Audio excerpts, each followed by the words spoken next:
नमस्कार, आप देख रहे हैं एबीसी न्यूज। मैं हूं आपके साथ सौम्या मिश्रा। आज बात उस संघर्ष की जो बीते 5 सालों से चला आ रहा है। जी हां, हम बात कर रहे हैं राम मंदिर आंदोलन की। इस आंदोलन को लेकर ना जाने कितने लोगों ने अपनी जान गंवा दी, कितनी प्रतिष्ठाएं लग गई और आज वो सपना साकार होने जा रहा है। 22 जनवरी को भव्य राम मंदिर का प्राण प्रतिष्ठा का कार्यक्रम है जो प्रधानमंत्री नरेंद्र मोदी द्वारा किया जाएगा। इसको लेकर पूरे देश में हर्ष और उल्लास की स्थिति बनी हुई है। जगह जगह जो है वो इस समय धुन राम की बज रही है, चाहे वो आप बसों में देख लें या मंदिरों में देख लें। हर किसी से आग्रह किया जा रहा है कि बस इस समय आप राममय हो जाइए। 22 जनवरी को एक बार फिर से दीपावली मनाइए। लेकिन इस बीच एक ऐसा बयान आ गया है जो सुर्खियों में है। जी हां, बात कर रहे हैं स्वामी प्रसाद मौर्य के बयान की। हालांकि स्वामी प्रसाद मौर्य हमेशा इस तरीके के बयानों को लेकर सुर्खियां बटोरते रहते हैं। उनका क्या कुछ बयान है, हमारे साथ हमारे मेहमान भी जुड़ेंगे आज इस डिबेट में, लेकिन उनसे आपका रुख तारुख कराएंगे। लेकिन पहले वो बयान जिसके बाद सियासी गर्मी बढ़ गई है। एसपी सिंह बघेल जी हमारे बहुत अच्छे साथी रहे हैं और जिसमें अयोध्या में राम मंदिर पर घटना घटी थी, वहाँ पर बिना किसी न्यायपालिका के निर्देश के, बिना किसी प्रशासनिक आदेश के बड़े पैमाने पर अराजक तत्वों ने जो तोड़फोड़ की थी, तत्कालीन सरकार ने संविधान की रक्षा के लिए, कानून की रक्षा के लिए, अमन चैन का कायम रखने के लिए उस समय जो गोली चलवाई थी वह सरकार का अपना कर्तव्य था। सरकार ने अपना कर्तव्य निभाया था। रही बात एसपी सिंह बघेल भी उस समय समाजवादी पार्टी में थे। जिस समय की वो बात कर रहे हैं वो भी समाजवादी पार्टी में थे जिस समय अयोध्या वाला प्रकरण चला था, इसलिए उनको तो नहीं बोलना चाहिए।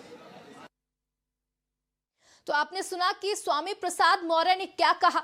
आइए अब इसी से जुड़ी एक और बाइट आपको सुनाते हैं, जहां खुद सपा नेता राकेश प्रताप ने इनके इस बयान को कैसे गलत ठहराया है। आइए आपको सुनाते हैं। स्वामी प्रसाद मौर्य अपने बाप को नहीं जानते? नहीं, मैं ये नहीं कह सकता हूं कि वो किसको जानते नहीं जानते हैं, लेकिन मैं ये जरूर कहूंगा कि सनातन को जानने के लिए मां रूपी गुरु को अपनाना होगा, तभी हम सनातन को समझ पाएंगे और जान पाएंगे। उनके बयान जो आ रहे हैं वो लगातार, उसके बाद भी उस पर कोई अंकुश नहीं लग रहा। नहीं, माननीय राष्ट्रीय अध्यक्ष जी ने आज हम लोगों की मीटिंग में स्पष्ट निर्देश दिया है कि कोई धर्म पे कोई बात नहीं करेगा।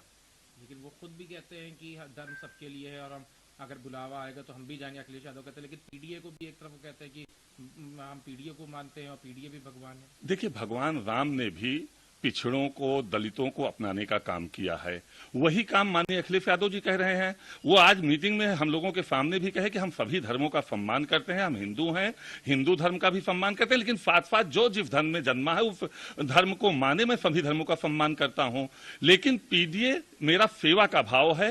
दलित, पिछड़े, अगड़े में पिछड़े को साथ लेके चलना, मैं भगवान के रूप में उनको मानता हूं, देखता हूं। उनकी सेवा करना ही मेरा सच्चा भगवान की सेवा करने के बराबर है। ये पीडीए के मायने आप जो बता रहे हैं यही अखिलेश यादव कहते हैं, लेकिन जो स्वामी प्रसाद मौर्य जो पीडीए को या जिस वो कहते हैं कि जो मैं बात करता हूँ उससे जो वोट बैंक है उसकी राजनीति बताते हैं, इससे कोई वोट बैंक है जो खुश होता होगा? देखिए, मैंने कई बार आप लोगों के माध्यम से भी और व्यक्तिगत राष्ट्रीय अध्यक्ष जी से भी मैंने मिलकर कहा है कि उनके जो बयान है उस पर विराम लगाया जाए, और राष्ट्रीय अध्यक्ष जी ने निर्देश भी दिया है कि धर्म पे कोई बात नहीं करेगा। और आज तो भरी मीटिंग में पूरे लगभग 400 प्रत्याशी और विधायकों के बीच में उन्होंने कहा कि धर्म पे कोई वार्ता नहीं करेगा।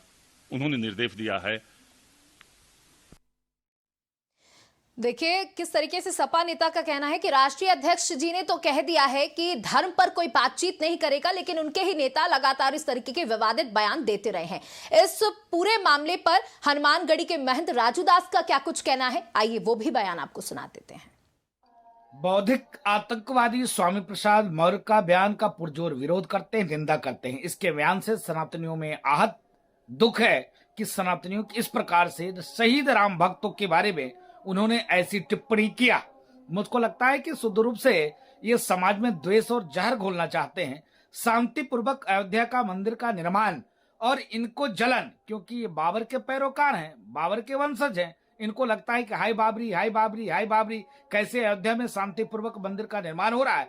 इसको देखते हुए पूरे देश में दंगा फैलाना चाहते हैं। इसके नाते ये बौद्धिक आतंकवादी स्वामी प्रसाद मौर्य ने ऐसा जो बयान दिया है, मैं पूछना चाहता हूं माननीय अखिलेश यादव जी से, बार बार ऐसा बयान देना और उसके बाद आपका यह कह देना कि उनका निजी बयान हो सकता है, यह समाजवादी पार्टी का बयान नहीं है, तो तत्काल नैतिकता के तौर पर समाजवादी पार्टी से इसको बाहर का रास्ता दिखाइए। नहीं तो जिस प्रकार से इनका बयान है, आने वाले दिनों में आपके लिए दिक्कत खड़ी हो जाएगी। तो बिना समय बर्बाद करते हुए इस पूरे मामले पर हम अपनी डिबेट चर्चा को शुरू करते हैं। हम अपने मेहमानों से आपका तारुफ करा दें। आपको बता दें कि सपा से हमारे साथ मोहम्मद शारिक जुड़े हुए हैं, वहीं बीजेपी से गुरविंदर सिंह छाबड़ा जी हमारे साथ हैं, कांग्रेस से मोहित दीक्षित जी हैं। सबसे पहले मेरा सवाल है बीजेपी से। गुरविंदर जी, आपने बयान को सुना। देखिए, उन्होंने कहा कि उस समय की जो कुछ स्थितियां थी उसके मद्देनजर सरकार ने फैसला लिया और गोलियां चलवाई। इसमें गलत क्या है? देखिए, आप इनके लगातार अगर बयान देखें तो पहले इन्होंने लक्ष्मी माता जी के बारे में कहा था कि कहीं 4 हाथों वाले और ये कहाँ होता है। उसके बाद इन्होंने रामायण के बारे में टिप्पणी की, उसके बाद इन्होंने हिंदू धर्म के बारे में टिप्पणी की और आज इन्होंने राम मंदिर के बारे में टिप्पणी की। इनका एक चरित्र बन गया है, इनका एक काम बन गया है सुर्खियों में रहना। और मुझे लगता है इसमें पूरा प्रश्रय इनकी पार्टी का है, इसमें करंट में है समाजवादी पार्टी का। क्योंकि अगर आपके घर में कोई बच्चा एक बार गलती कर रहा है, 2 बार कर रहा है, तो माँ बाप उसको डांटते हैं, पनिश करते हैं। लेकिन इधर से स्वामी प्रसाद मौर्य जी बोल रहे हैं और उधर से दूसरे उनके प्रवक्ता कह रहे हैं उन्होंने मना किया है। तो कहीं ना कहीं ये समाजवादी पार्टी का चरित्र है।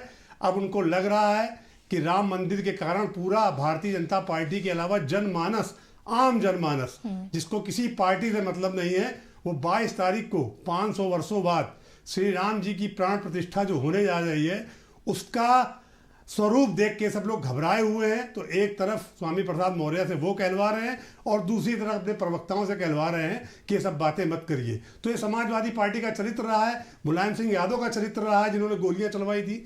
तो ये चरित्र के तहत ही ये काम हो रहा है। अब सपा से देखिए, उन्होंने कहा कि ये आपकी पार्टी का चरित्र रहा है और आप इसी तरीके से दोहरे चरित्र से बातचीत करते हैं, जहां एक तरफ स्वामी प्रसाद मौर्य बयानों पे बयान देते जा रहे हैं, विवादित बयान दे रहे हैं, एक तरफ आपके नेता आकर उस पर लीपापोती कर रहे हैं। तो क्या ये साजिश है? नहीं, देखिए, साजिश समाजवादी पार्टी कोई गली मोहल्ले की पार्टी नहीं है। ये एक प्रदेश की बहुत बड़ी पार्टी है और अगर इस तरह का बयान कोई नेता दे देता है तो वो अपने निजी जो है बयान देता है, अगर ना कि पार्टी की तरफ से उसने जो है दिया। और इस पर राष्ट्रीय अध्यक्ष जी ने प्रक्रिया दी और कहा उन्होंने कि इस तरह के बयान से बिल्कुल बचे, क्योंकि ये माहौल चल रहा है। ये देश, हम लोग ने जो है इस देश को जिसने भी आज़ाद कराया, इस देश के लिए कुर्बानी दी, तो उन्होंने संविधान के ऊपर यकीन करते हुए इस देश को आगे बढ़ाने का काम किया और संविधान की ओत लेते हुए सारे काम संविधान के अनुसार करते हैं। लेकिन जब से ये भारतीय जनता पार्टी आई तो इन्होंने धार्मिक उन्मादों को इतना बढ़ावा दे दिया, धर्म को इतना ज़्यादा बढ़ावा दे दिया कि हर चीज़ में इनको धर्म की नज़र आती है। तो ये वक्त हो सकता हो गलत हो कि स्वामी प्रसाद जी को इस वक्त ये सब बात नहीं कहना चाहिए। लेकिन अगर उन्होंने जो बात कही है, मतलब आपका कहना उन्होंने है जो कि बात जो स्वामी प्रसाद देखिए, मौर्य उन्होंने जो बात कही है, देखिए, हर एक का सवाल के कई एक जवाब होते हैं। ठीक है, किसी के पक्ष में कोई जवाब आता है, किसी के विपक्ष में आता है। अगर जैसे मान लीजिए स्वामी प्रसाद मौर्य जी अगर ये जवाब कहते हैं कि नहीं, बहुत उन्होंने गलत किया, ये नहीं होना चाहिए, तो भारतीय जनता पार्टी के लोग बहुत खुश होते। और अगर यही बात अगर कही जाती कि नहीं जो है उन्होंने अच्छा किया, तो इसमें कहीं ना कहीं दूसरा पक्ष जो है नाराज होता है। लेकिन जो सही बात है, नेताजी ने भी इस बात को एक बार अपने बयान में कह चुके हैं कि मुझे अफसोस था कि मैंने ये आदेश दिया, लेकिन लाइन ऑर्डर को बचाने के लिए ये करना जरूरी था। तो ये बात को वहां पे खत्म कर देनी चाहिए, क्योंकि जब जिसके दौर में ये चीज हुआ उसने ये बात को अपने बिल्कुल साफ रूप में बता दिया, तो इस बात को हमेशा खत्म कर देनी। लेकिन भारतीय जनता पार्टी देखिए, बिल्कुल सुना, भारतीय जनता पार्टी हमेशा इस तरह के मुद्दों को बचा कर रखती है और वो ऐसे वक्त पे इस्तेमाल करना चाहती है कि उसको इसका लाभ मिले। तो आपका ये सारी बात है। और राष्ट्रीय अध्यक्ष जी ने बिल्कुल ने कहा कि आतंकवादियों ने वहां पर जाके उग्रता की थी, तो जो कार सेवक थे वो आतंकवादी थे। आप इस बात को मानते हैं? नहीं, बिल्कुल समाजवादी पार्टी इसका बिल्कुल खंडन करती है और इस पर हम लोग को बिल्कुल साफ साफ कहा गया कि धर्म से जुड़े कोई भी मसले हो उस पर आपको इस तरह की बातें नहीं करनी चाहिए, क्योंकि जो है हम लोग संविधान से चलने वाले लोग हैं। आप संविधान की बात करिए। ठीक है, हमारे साथ कांग्रेस से भी जुड़े हुए हैं मोहित दीक्षित जी। आप इस बयान को किस तरीके से देख रहे हैं? आपका क्या मानना है कि ये जो बयान स्वामी प्रसाद मौर्य देते रहते हैं वो पार्टी की ही साजिश है कि एक अपना नेता आगे रखो, पीछे से एक बैकअप के लिए इस तरीके के बयानों को लीपापोती करने के लिए भेजते रहो? देखिए, मैं आज जिस तरीके से किसी परिप्रेक्ष्य को लेकर के किसी नेता ने बयान दिया, पहले अगर हम कार सेवा के बारे में जानने की कोशिश करें कि कार सेवा किस तरीके से एक माहौल बनाया गया, किस तरीके से चीज़ों को लेकर के आज उसी माहौल को पुनः बनाने के लिए प्रयास लगातार जारी। जब भारतीय जनता पार्टी केंद्र में पहली बार सरकार में आई, वीपी सिंह को समर्थन देते हुए पहली बार ताकत में आई, तो लालकृष्ण आडवाणी जी रथ यात्रा लेकर के निकल पड़े और कार सेवा का आह्वान पूरे देश में कानून के धता बताते हुए या कानून को ले बिना समझे, जो आज जिस तरह न्यायालय को स्वीकार कर लेते कि सुप्रीम कोर्ट ने हमारे पक्ष में न्यायालय दिया, अगर सुप्रीम कोर्ट पे भरोसा था तो कार सेवा का जब आपने आह्वान किया था, जब आपकी सत्ता केंद्र में होने के बावजूद आप इस तरीके की घटना एक राज्य में होती है, एक राज्य के मुख्यमंत्री को अगर आप किसी घेरे में खड़ा करते हैं तो कहीं ना कहीं केंद्र में जब आप बैठे होते हैं तो आपने भी वहां लॉ एंड ऑर्डर जब आपकी फोर्सेस पहुंच गई उसमें इतना विलंब हुआ, तो कहीं ना कहीं अगर हम उस घटना पे बात करेंगे तो उस घटना में दोषी कहीं ना कहीं केंद्र सरकार को भी पाएंगे, जो उस समय समर्थन दे रहे लोग, जो ताकत में बैठे हुए समर्थन दे रहे थे लोग, जो पहली बार इस देश के केंद्र की सत्ता में आए हुए लोग थे, तो कहीं ना कहीं वो एक ऐसा अध्याय था जिसने हमारे विकास की जो गाड़ी थी उसको डिरेल करते हुए अपनी सांप्रदायिक राजनीति को कहीं ना कहीं इस देश पे थोपा। और उस सांप्रदायिक राजनीति का सबसे बड़ा नुकसान जो हुआ वो उत्तर प्रदेश को हुआ। ये कहने में मैं कतई कोई गुरेज नहीं कहूंगा। आज उत्तर प्रदेश के लोग दूसरे प्रदेशों में जाकर के श्रम और रोजगार के लिए भटकते हैं और हमारे ही प्रदेशों में आज जाति और धर्म की राजनीति में लोग उलझ करके वोट दे करके कहीं ना कहीं विकास से डिरेल हो जाते हैं। तो पहले हमको ये जानना पड़ेगा कि उससे हमको क्या प्राप्त हुआ।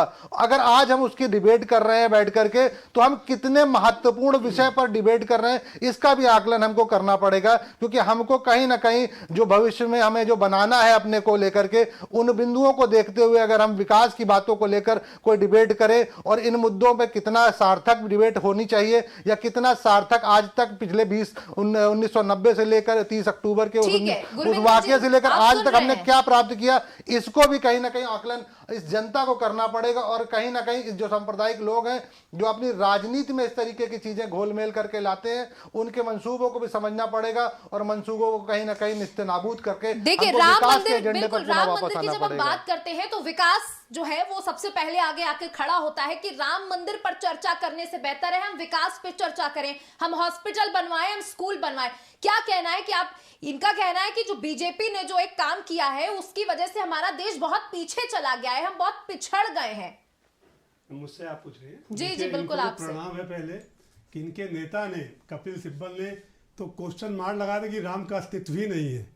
तो आज जब राम मंदिर तैयार हो रहा है, राम का अस्तित्व नहीं है, आप देखिए जाके, आप देखिए बीच में ना बोलिए, बीच में मत बोलिए, गलत मत बोलिए। आप देखिए ना, पढ़िए, आप पढ़ के आइए। आपको शायद सेतु समुद्रम के बारे में पता नहीं है, वो अटल जी के जमाने में लाई गई योजना है, पढ़ने में पढ़ता रहता हूँ, मैं पढ़ता रहता हूँ इसलिए बोलता हूँ कि राम का अस्तित्व नहीं है। सेतु समुद्रम कौन लेकर के, सेतु समुद्रम की योजना लेकर के अटल बिहारी ने और रही विकास की बात, रही विकास की केवल और बात, केवल भ्रम पैदा करना आता है, क्योंकि विकास पे बात ही नहीं करना है। आप बता रहे राम के अस्तित्व पे पहला सवाल सेतु समुद्र की योजना अटल बिहारी वाजपेयी ने लाकर की थी, तो कतई जनता को कोशिश करने की कोशिश मत करें, ठीक है ना। आपको शायद सेतु समुद्र के बारे में नहीं पता इसको लेकर के क्या जवाब देंगे? आपके राम काल्पनिक है। किसने कहा? राम काल में अटल बिहारी वाजपेयी ने कहा, अटल बिहारी वाजपेयी ने कहा, अटल बिहारी वाजपेयी ने कहा, आपको इस्तीफा देना चाहिए कांग्रेस से। इस्तीफा का देना, आप पता नहीं किस तरह झूठ बोल रहे हैं, चैनलों पर बैठकर झूठ बोल रहे हैं, चैनलों पर झूठ बोल रहे हैं। सीता माता को टेस्ट ट्यूब बेबी बताने वाले आप बता रहे, राजसभा बनाए तो राम देखने वाले को राजसभा बनाए तो पता नहीं कितने दो मुहे दो चरित्र के लोग हैं आप लोग। आपने जो बिल्कुल झूठ बोल रहे हैं। नहीं, नरेश अग्रवाल को गाली रखने वाले, राम में राम ढूंढने वाले, उनको आप राजसभा भेज देते हो। Dinesh Sharma test tube baby बताते हो, उनको राजसभा भेज देते हो। आप आज हिंदू देवी देवताओं को अनादर करने वालों को राजसभा पहुंचा देते हो और यहाँ बातें बड़ी बड़ी करने आ गए, बड़ी बड़ी बातें करने आ जाते हैं। नहीं करते, वो आपके राष्ट्रीय अध्यक्ष बन के रह चुके हैं। पार्टी में जब भरे पड़े आप लोग उनको कब पार्टी से निकाले? अरे केवल और केवल झूठ बोलना बैठ करके चैनलों में। समाजवादी सेतु समुद्र की योजना लेकर अटल बिहारी आ रहे हैं। आपने देखा है कि ये लोग समाजवादी पार्टी कहती है कि हम भगवान राम को नहीं मानते, हमारे लिए भगवान पीडीए है, यानी पिछड़ा, दलित और अल्पसंख्यक। तो जब आप भगवान राम को नहीं मानते हैं तो फिर आप न्योते के लिए क्यों बैठे थे? उसके बाद जब आपको न्योता मिला तो आप जाना नहीं चाहते हैं? मैं आपकी बात का खंडन करता हूँ, बिल्कुल गलत है। हमारे राष्ट्रीय अध्यक्ष ने कभी कोई ऐसा बयान नहीं दिया है, किसी ने नहीं कहा है। राष्ट्रीय अध्यक्ष का बयान आप दिखाइए, कहाँ छपा है? किसने कहा कि मैं राम को नहीं मानते हो? बिल्कुल गलत बात है, ये बिल्कुल गलत बात है कि राष्ट्रीय अध्यक्ष जी ने कहा कि अगर उनको बुलावा आएगा वो बिल्कुल जरूर जाएंगे। आपका भगवान कौन है? आप कहते हैं पीडीए हमारे भगवान है, आपके भगवान कौन है? समाजवादी पार्टी तो कभी नहीं मानती है राम को। देखिए पीडीएफ को भगवान जो है उन्होंने, जो आप समझने नहीं चाहते, ये देश ये गरीब लोग जो जिनको पीडीए का नारा जो है दिया हैगा अखिलेश जी ने, तो उनको एक भगवान का रूप दिया है कि ये असली लोग हैं, ये जो देश को बनाते हैं, जो देश को चलाते हैं, इनके साथ नाइंसाफी हो रही है। आज जो इतना बड़ा मुद्दे के ऊपर चर्चा हो रही है, जिन लोगों ने बयान दिए थे, जिन लोगों ने उकसाए थे, बराबर के मुजरिम थे। अगर मान लीजिए उनके ऊपर गोली चली तो उकसाने वालों के ऊपर क्या हुआ?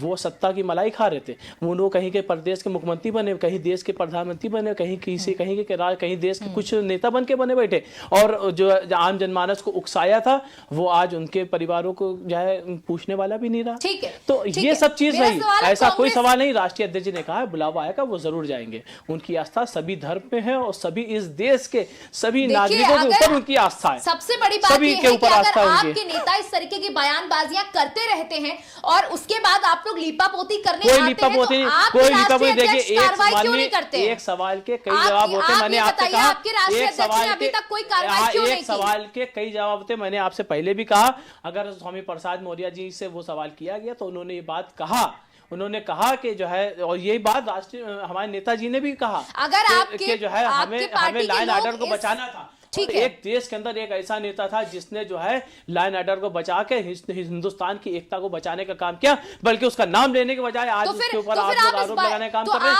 आप लोग को खुश होना चाहिए कि इस देश के, इस धरती में, इस उत्तर प्रदेश की धरती में ऐसा महान नेता पैदा हुआ जिसने जो हक की बात को बुलंद किया, इंसाफ की बात किया, लाइन ऑर्डर को मजबूत किया, क्योंकि वो संविधान के ऊपर आस्था रखता था, वो संविधान के उस हिसाब से देश को चलाना चाहता था, इसलिए उसने ये काम किया। आपको ये बात कहनी चाहिए। और राष्ट्रीय अध्यक्ष जी ने जो बात कही है उस पर हम लोग बिल्कुल साफ मुलायम सिंह यादव एक महान नेता थे और आपकी पार्टी ने भी स्वीकार किया है, इसलिए आपने उनको पुरस्कार से भी नवाजा है। तो फिर आप लोग अब उनकी आलोचना के पद्म विभूषण जैसे पुरस्कार से नवाजा है, तो आज आप उनकी आलोचना क्यों कर रहे हैं? हमारी पार्टी का नारा है सबका साथ सबका विकास, ठीक है ना? उसमें कोई भी आज जितनी भी योजनाएं चल रही है उनमें सर्व समाज के लोगों को सुविधाएं मिल रही है। ऐसा नहीं कि सिर्फ हिंदू को ही मिल रही है, मुसलमान को ही मिल रही है, या सिख को मिल रही है, ईसाई को मिल रही है, सबको मिल रही है। इसका प्रूफ है, आप उठाइए, नेट पर डालिए, सबको मिल रही है, सबको मकान मिल रहे हैं। मैं जहानाबाद का काम देखता हूँ पार्टी का। देखिए आप मुलायम सिंह यादव अभी किसी को चाबी, मकान की चाबी नहीं मिली, मकान मिल रहा है और पेपर सिर्फ मिल रहा है।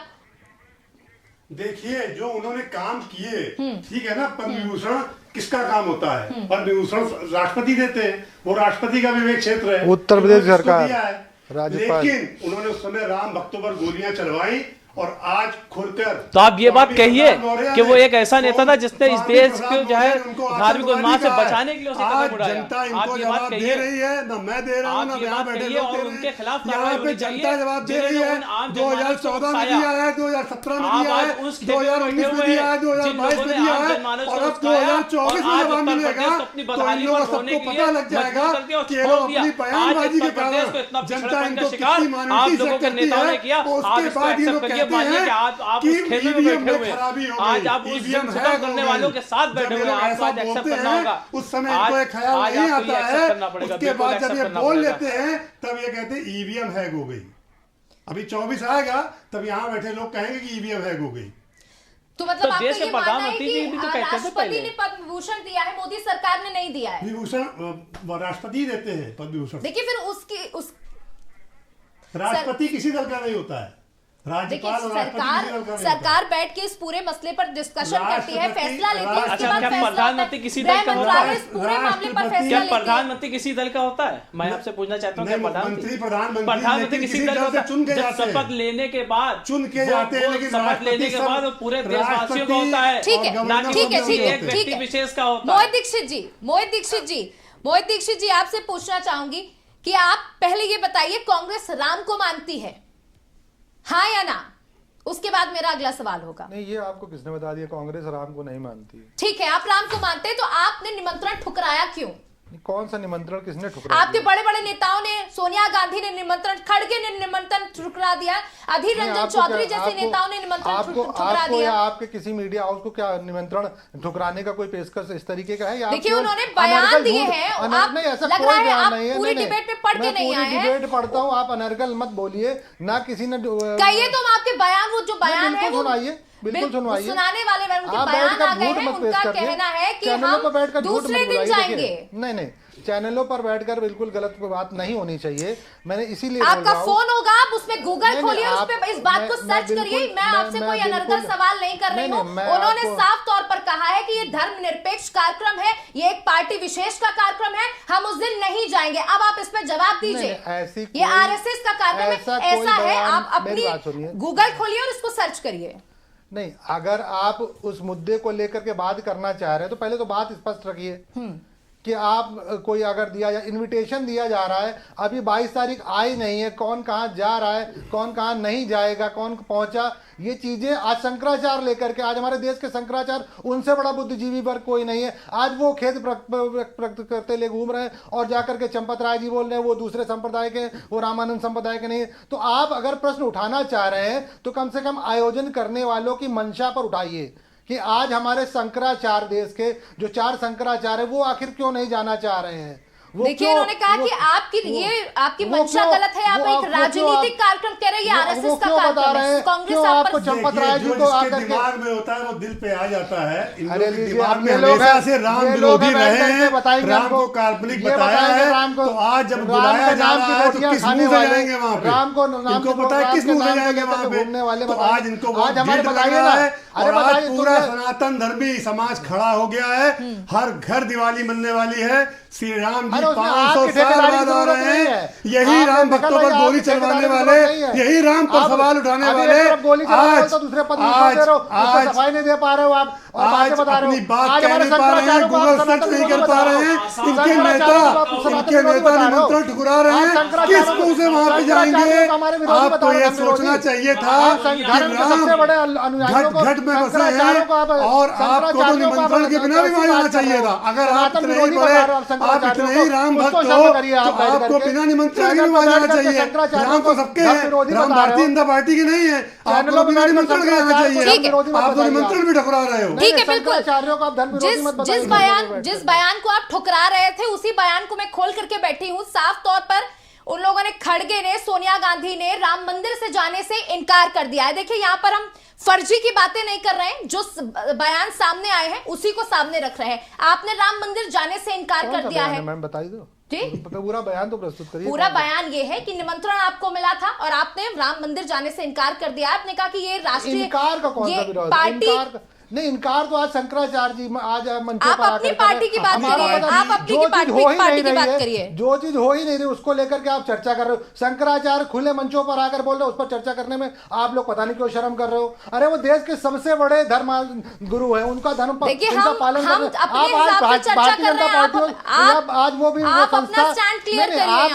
जो बात हो ही नहीं रही उस पर तर्क कर रहे हैं। आप बताइए ना, शंकराचार्य आज क्यों विरोध में बैठे हुए हैं? आप शंकराचार्य के लोग क्यों बैठे हुए हैं? आप बताइए, आप प्रश्न करिए ना भारतीय जनता पार्टी और चंपत राय जी से। आप शंकराचार्य जी को बोल रहे हो, आप संतों का अपमान करते हैं। ठीक है, ठीक है। देखिए, 15 तारीख के लिए संतों का अपमान कर रहे हो। मोहित जी, आपको अगर इसकी जानकारी हो कि अजय राय जी जो हैं वो 15 तारीख को 100 पदाधिकारियों के साथ, हम सब लोग जा रहे हैं, हम लोग वहां सरयू में स्नान करेंगे। तो 22 तारीख को परहेज क्यों परहेज? 22 तारीख क्या 15 तारीख हमारे 22 तारीख को इतना बड़ा कार्यक्रम हो रहा है।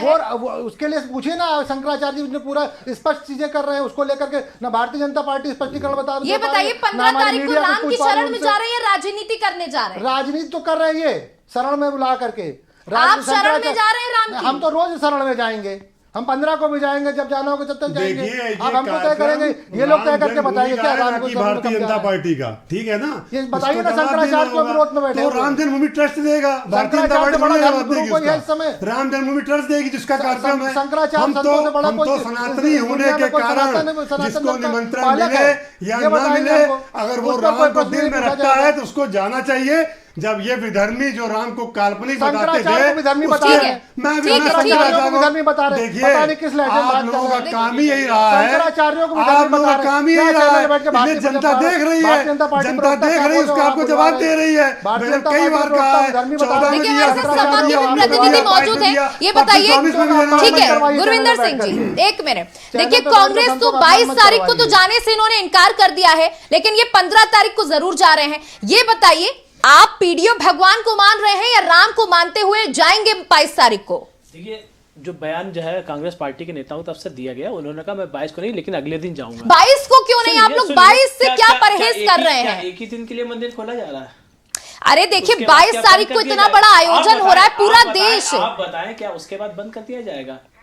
आप उस दावत में बुला रहे हैं जो दावत नहीं एक्सेप्ट कर सकता इंसान, नहीं वो इनके पॉलिटिकल हिस्सा बनना चाह रहा है, नहीं वो जो है देखिए अगर शादी किसी की 12 तारीख को है तो 13 तारीख को जाने का कोई मतलब उस झूठ अरे मैडम, दिखावे शादी नहीं में पढ़ना चाह बुआ जी, अडवाणी जी रहे, को वो नहीं बुला लोग रहे। नहीं पढ़ना चाह मुरली रहे, मनोहर जोशी वो जी कह को रहे नहीं बुला अगले दिन रहे, उसको जाएंगे, कभी कर लीजिए। तो अगले दिन आप उनको आप स्वागत देखें, बनाएंगे नेता चैनल के नेता माध्यम क्या है, से, आपको क्या पता सभी है, आप आपको पता है। जबरदस्ती ठीक है एक मिनट यहाँ पे सपा का स्टैंड क्लियर होना बहुत जरूरी है। मोहित जी एक मिनट, मोहित जी एक मिनट, मोहित जी एक मिनट, मोहित जी एक मिनट, आप सब मान लिया कि आप लोग गठबंधन में हैं, लेकिन उन्हें मौका दीजिए उनकी बात रखने का। जा रहा हूँ भारतीय जनता पार्टी की ठीक है तरफ से मोहित लाल जी, कृष्ण अडवाणी जी और मान जोशी जी लिया को कि आप क्यों मना गठबंधन किया में गया हैं, है? लेकिन रुक जाइए, उनका ये बताइए उनको मना किया कि गया पहली है। बात तो आप ये बताइए गुरविंदर अपने सिंह जी, पितामह एक को बता सेकंड, रहे एक शादी सेकंड, में एक पितामह को ले सेकंड। जाने के लिए बातें बता आपको रहे गलत हैं। जानकारी आप उसका है। शादी से आपको खड़गे जी के बारे में पता नहीं है। आप बात कर रहे हो आप बता रहे हो शादी का, तो आप खड़गे बताइए जी ना। का बयान आपको तो अरे आप पता बताइए ना पहले उनके बारे अडवाणी में जी आपको को, पता नहीं है। अडवाणी जी के आप बारे में जानिए। अरे आपको तो पता, जोशी की बात कर अडवाणी जी के रहे बारे में मोहित पता, तो दीक्षित बताइए जी पहले। एक मिनट, क्यों मना आप करवा डिबेट दिया को गया? डिबेट की तरह रहने दीजिए, ये कोई एक व्यक्ति घरेलू का मंडन करने के कार्यक्रम चक्कर में नहीं आप चल रहा है पूरे जिसमें आप पार्टी का बोले हिस्सा जा नहीं रहे करना हैं। पड़े। ये बताइए सपा से मैं सवाल कर रही हूं कि पहले आप कहते हैं कि हमें निमंत्रण चाहिए, जब निमंत्रण आएगा तो हम जरूर जाएंगे, फिर जब आपको निमंत्रण आता है तो फिर आप कहते हैं कि जिन्होंने निमंत्रण दिया हम उनको पहचानते नहीं हैं। बिल्कुल सही बात है। राम जन्मभूमि राम जन्म के जो है जो इतना बड़ा उत्सव बनाया जा रहा है कि कौन निमंत्रण भेज रहा है, ये देखिए, तय शिवपाल कर सिंह यादव कहते हैं तय कि किया जब- जाएगा, तय किया जाएगा। और राष्ट्रीय अध्यक्ष ने पहले भी कह दिया कि निमंत्रण मुझे मिलेगा, मैं जाऊंगा तो और फिर आने का उसके बाद इंतजार उन्होंने करिए। इनकार कर दिया। आज इंतजार करिए, VHP के आज बड़े 10 नेता तारीख आए थे निमंत्रण देने। आज 10 तारीख है, अभी 12 दिन है, आप इंतजार करिए।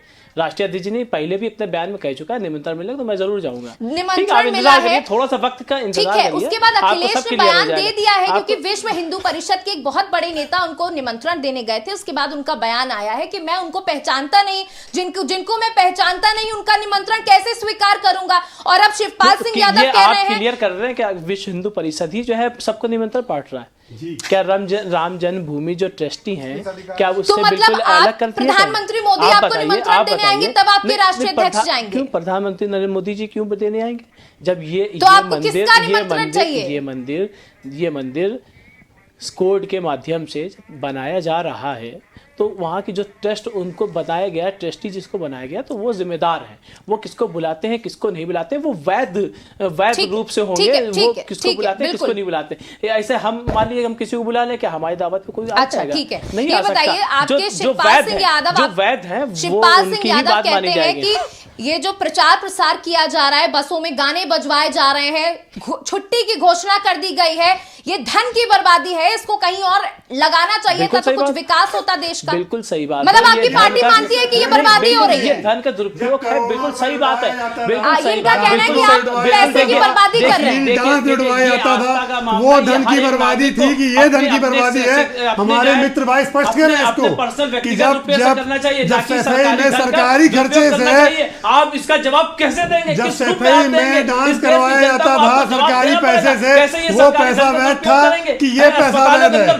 तय करिए आप, कौन कह रहा है? इतना बड़ा कोविड जिसने पूरे भारत में पूरी दुनिया को सप्लाई किया है दवाई, पूरा इंजेक्शन सप्लाई किया है, पता नहीं कैसी बात कर रहे हो आप, पता आपको है नहीं। पैसा लगाइए, खर्चा करिए, सही बात ले है। जाइए, सबको ले जाइए। देखिए थोड़ी सी जानकारी, ठीक है, थोड़ी सी जानकारी के लिए आपको बता दें कि राम मंदिर में जो निर्माण हुआ है और जो भी चीजें हो रही हैं वो खुद राम भक्तों ने किया है। इतना बड़ा चंदा आया है, उसके बाद सारा कुछ चल रहा है। बसों को लेकर हर विभाग अपने अपने स्तर से, देखिए ये मैंने नहीं कहा, ये आपके नेता बयान दे रहे हैं। खुल के आएगा, ठीक है, आप अपने व्यक्तिगत पैसे भेजिए, आप पैसे वाले, हाँ भेजिए, किसने मना किया है? कोई नहीं रोक रहा है, कोई नहीं मना कर रहा है, आप अपनी इच्छा से सबको भेजिए।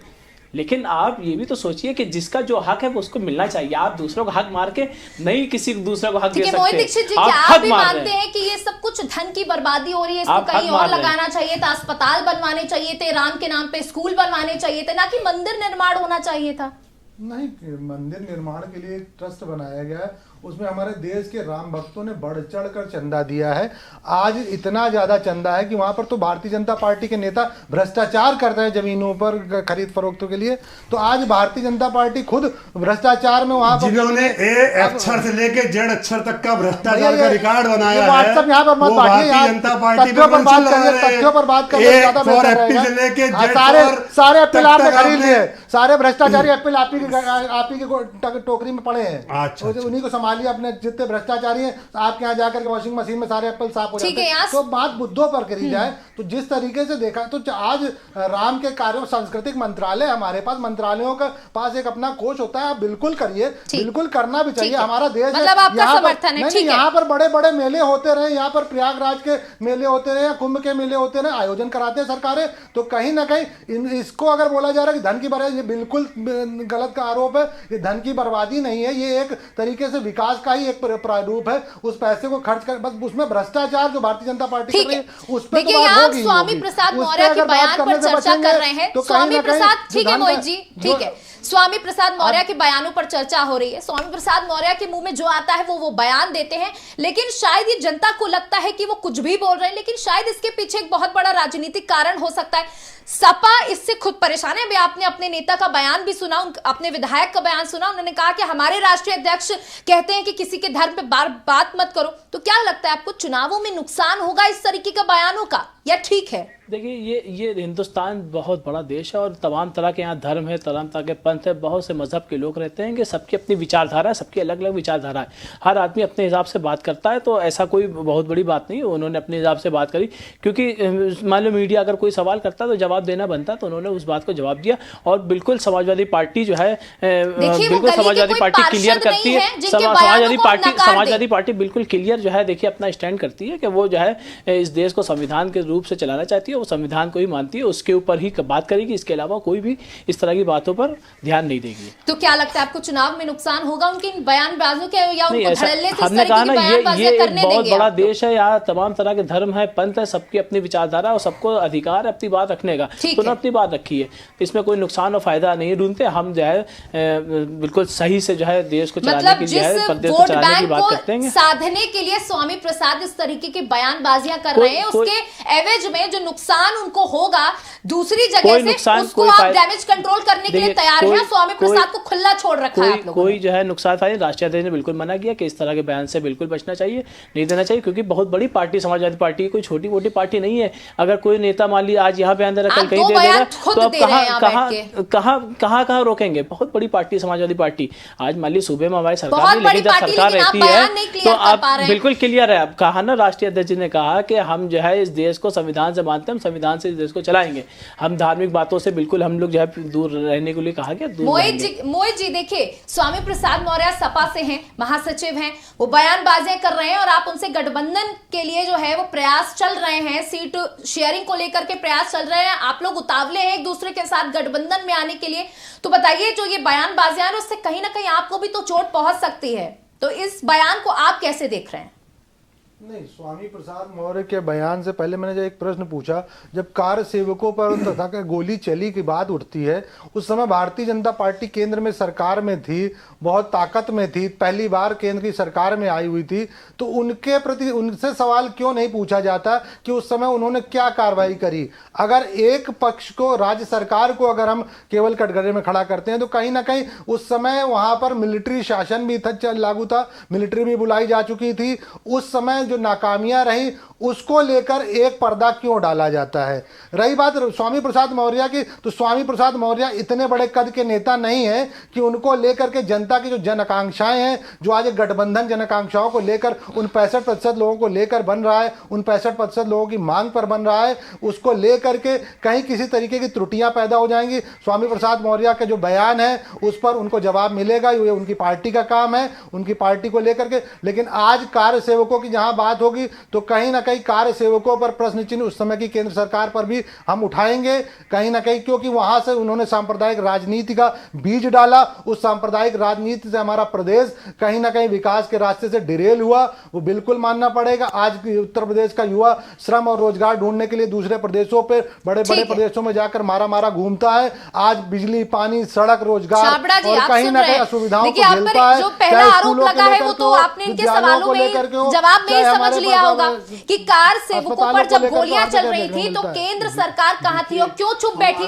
लेकिन मेरा दूसरा सवाल भी सुन लीजिएगा, फिर एक साथ जवाब दीजिएगा। और दूसरा सवाल मेरा ये है कि स्वामी प्रसाद के जो बयान आते हैं इससे आप लोग तो बड़ा खुश होते होंगे कि चलो बढ़िया है, बयान देते रहेंगे और हिंदू वोट बैंक आपकी झोली में बिना कुछ करे आता जाएगा। देखिए, उस समय हमारी पूर्ण बहुमत की सरकार नहीं थी, समर्थन था और उसके बाद समर्थन वापस भी हो गया था, नंबर 1। ठीक है। दूसरी बात, हमारे मित्र जो कह रहे थे विकास, हमारे जो मित्र हैं वो कह रहे विकास नहीं है और लोग घूमने जा रहे हैं, इधर जा रहे हैं, उधर जा रहे हैं, वहां नौकरी नहीं मिल रही है। आप बहुत दूर मत जाइए, आप कानपुर ही देख लीजिए, आज मेट्रो है। अगर विकास ना होता, अभी आप मंदना चले जाइए, मंदना, अरे ठीक है भाई आपकी है, मंदना चले जाइए आप। मंदना IIT के पहले से आज मेरे एक मित्र बता रहे थे, उनका नाम अमित अग्निहोत्री है। आपने कहा ठीक है, तो मतलब इनकी योजना थी? नहीं, उनकी योजना नहीं, वो तो अटल जी की योजना थी, अटल जी की योजना थी वो। आप पढ़िए उसको, अटल जी मेट्रो को लेके किसने दिया? अटल जी मेट्रो किसने दिया?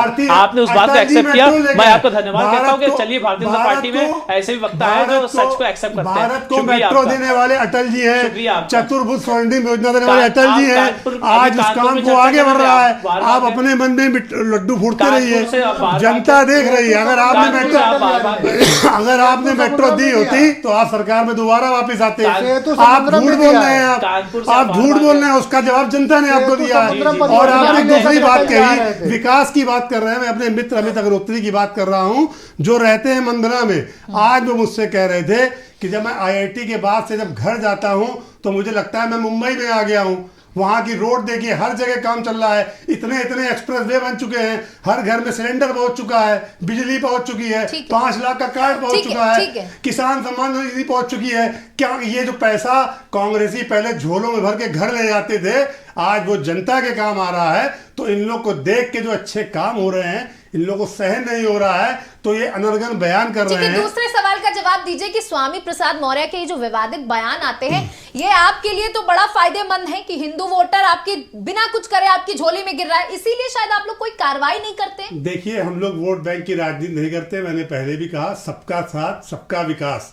और अगर वो इतने गंदे बयान दे रहे हैं, इससे आपका वोट तुमको निकाल के बाहर करिए। अगर एक बार कोई गलत बयान दे तो उसको माफ किया सकता है। सबसे पहले इन्होंने कहा हिंदू लोग डाकू होते हैं, उसका कुछ नहीं हुआ।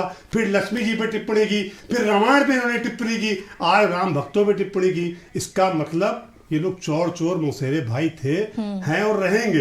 इनका काम ही है कि आप आगे बढ़ो, आप ये बोलना वो बैलेंस कर लेगा। इन लोगों ने 14 में भी गठबंधन किया था, आप बता नहीं रहे, बताइए। उसके बाद इनको मुंह की खानी पड़ी थी। 19 में बहन जी के साथ गठबंधन किया था, तब भी मुंह की खानी पड़ी थी। अब 24 में पूरा देश इकट्ठा हो गया है, उससे ज्यादा सीटें भारतीय जनता पार्टी की सरकार सबका साथ सबका विकास के नाम पर जीतेगी, ये आप देखिए। देखिए, इसके बाद भी आप लोग कार्रवाई नहीं करते स्वामी प्रसाद मौर्य के ऊपर, इसकी क्या वजह है? मतलब आप चाहते हैं कि 1-2 ऐसे राजनीतिक मैदान में घूमते हैं जिससे आपको फायदा होता है, आपकी राजनीति गर्माती रहे, वो पार्टी से उसको निकाल के बाहर कर दें उनको। उसके बाद अब जो ये कहा जाएगा सफाइयों पे वो हो रहा है, जुल्म हो रहा है, ये जुल्म नहीं हो रहा, आप निकाल के बाहर करिए उसको।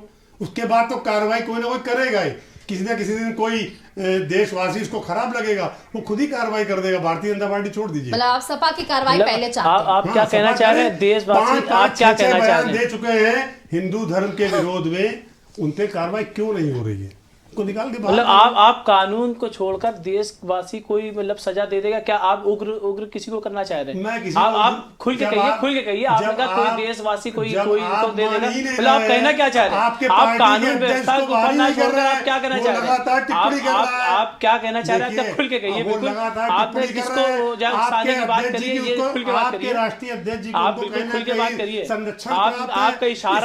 आपका इशारा ये कहीं ना कहीं साफ तौर पे नजर आ रहा है कि आप जो है क्या करवाना चाह रहे हैं। ठीक है, देखिए राम मंदिर का आयोजन हो रहा है 22 जनवरी को, एक बड़े स्तर पर यह आयोजन हो रहा है और इस समय अगर हम सब इसी देश में रहते हैं और जब हम अपने आसपास भी देखते हैं तो एक रेडी पट्टी पे रहने वाले से लेकर एक बंगले वाले तक एक अलग उत्साह है 22 जनवरी को लेकर के। लोग जो महिलाएं हैं वो आग्रह कर रही हैं डॉक्टर्स के कि उनके बच्चों की डिलीवरी उस दिन कराई जाए, फिर उसके बाद आप लोग इतनी लड़ाई लड़ रहे हैं। कोई लड़ाई नहीं, किसी प्रकार की लड़ाई नहीं। क्या सिर्फ 22 को हमने कहा ना दरवाजा क्या सिर्फ एक दिन के लिए खुलेगा? अरे आगे दिन के लिए भी रखिए और लोगों को भी जाने दीजिए। क्या सब एक ही दिन से वहाँ पे इकट्ठा हो जाएंगे? अलग अलग दिन सबको जाने दीजिए, सबको अलग अलग दिन जाने दीजिए।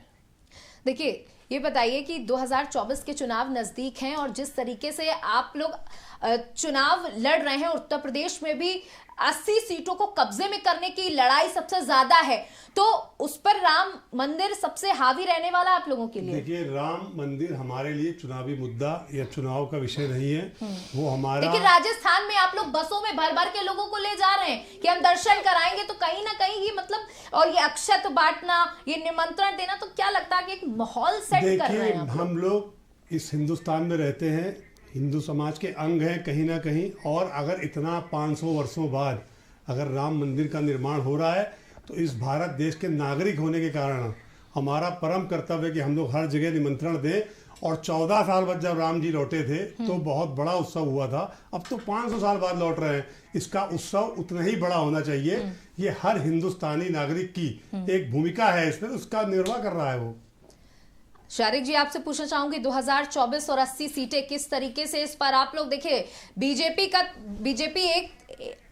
बीजेपी एक तरफ तो कहती है कि उसका अयोध्या का राम मंदिर जो है वो राम मंदिर निर्माण है, कोई राजनीति नहीं है। वहीं आप लोग आरोप जरूर लगाते हैं, वहीं अखिलेश का भी दावा है कि 80 की 80 सीटों में आएंगे, वहीं कांग्रेस का भी यही दावा है। तो किस तरीके से 2024 के चुनाव देखिए ये आरोप समाजवादी पार्टी नहीं लगाती है, ये इनके गृह मंत्री अमित शाह जी ने, चाहे वो तेलंगाना के अंदर जो है चुनाव प्रचार के दौरान कहा हो कि मैं जो है फ्री में जो है यात्रा कराऊंगा, फ्री में दर्शन कराऊंगा, चाहे वो राजस्थान के अंदर कहा हो, चाहे छत्तीसगढ़ में, सब जगह उन्होंने इसका जिक्र किया।